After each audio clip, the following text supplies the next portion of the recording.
Hezekiah was 25 years old when he became king, and he reigned in Jerusalem 29 years. His mother's name was Abijah, daughter of Zechariah. He did what was right in the eyes of the Lord, just as his father David had done. In the first month of the first year of his reign, he opened the doors of the temple of the Lord and repaired them. He brought in the priests and the Levites, assembled them in the square on the east side, and said, "Listen to me, Levites. Consecrate yourselves now, and consecrate the temple of the Lord, the God of your ancestors. Remove all defilement from the sanctuary. Our ancestors were unfaithful. They did evil in the eyes of the Lord our God and forsook him. They turned their faces away from the Lord's dwelling place and turned their backs on him. They also shut the doors of the portico and put out the lamps. They did not burn incense or present any burnt offerings at the sanctuary to the God of Israel. Therefore, the anger of the Lord has fallen on Judah and Jerusalem. He has made them an object of dread and horror and scorn, as you can see with your own eyes. This is why our ancestors have fallen by the sword, and why our sons and daughters and our wives are in captivity. Now I intend to make a covenant with the Lord, the God of Israel, so that his fierce anger will turn away from us. Our sons, do not be negligent now.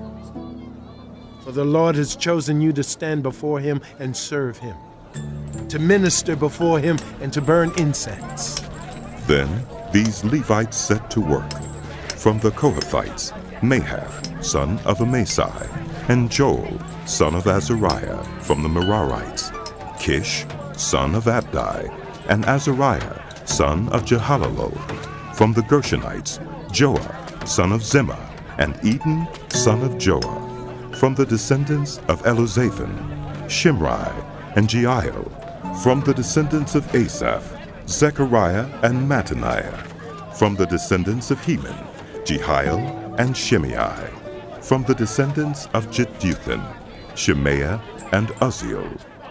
When they had assembled their fellow Levites and consecrated themselves, they went in to purify the temple of the Lord as the king had ordered. Following the word of the Lord, the priests went into the sanctuary of the Lord to purify it. They brought out to the courtyard of the Lord's temple everything unclean that they found in the temple of the Lord. The Levites took it and carried it out to the Kidron Valley. They began the consecration on the first day of the first month, and by the 8th day of the month they reached the portico of the Lord.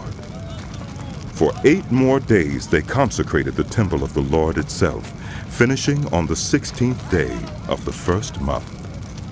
Then they went in to King Hezekiah and reported, "We have purified the entire temple of the Lord, the altar of burnt offering with all its utensils, and the table for setting out the consecrated bread with all its articles. We have prepared and consecrated all the articles that King Ahaz removed in his unfaithfulness while he was king. They are now in front of the Lord's altar." Early the next morning, King Hezekiah gathered the city officials together and went up to the temple of the Lord. They brought 7 bulls, 7 rams, 7 male lambs, and 7 male goats as a sin offering for the kingdom, for the sanctuary, and for Judah. The king commanded the priests, the descendants of Aaron, to offer these on the altar of the Lord. So they slaughtered the bulls, and the priests took the blood and splashed it against the altar. Next, they slaughtered the rams and splashed their blood against the altar. Then they slaughtered the lambs and splashed their blood against the altar. The goats for the sin offering were brought before the king and the assembly, and they laid their hands on them. The priests then slaughtered the goats and presented their blood on the altar for a sin offering to atone for all Israel, because the king had ordered the burnt offering and the sin offering for all Israel.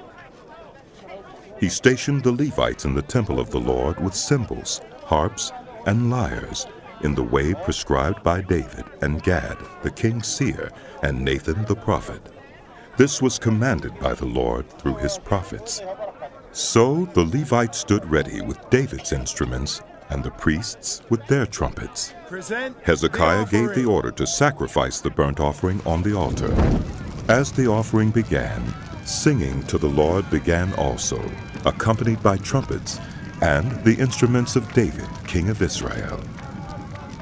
The whole assembly bowed in worship, while the musicians played and the trumpets sounded.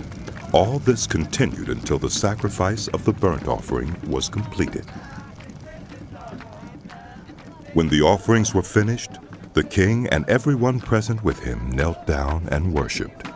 King Hezekiah and his officials ordered the Levites to praise the Lord with the words of David and of Asaph the seer. So they sang praises with gladness and bowed down and worshipped. Then Hezekiah said, "You have now dedicated yourselves to the Lord. Come and bring sacrifices and thank offerings to the temple of the Lord." So the assembly brought sacrifices and thank offerings, and all whose hearts were willing brought burnt offerings. The number of burnt offerings the assembly brought was 70 bulls, 100 rams, and 200 male lambs, all of them for burnt offerings to the Lord. The animals consecrated as sacrifices amounted to 600 bulls and 3,000 sheep and goats. The priests, however, were too few to skin all the burnt offerings. So their relatives, the Levites, helped them until the task was finished, and until other priests had been consecrated. For the Levites had been more conscientious in consecrating themselves than the priests had been. There were burnt offerings in abundance, together with the fat of the fellowship offerings and the drink offerings that accompanied the burnt offerings. So the service of the temple of the Lord was reestablished. Hezekiah and all the people rejoiced at what God had brought about for his people, because it was done so quickly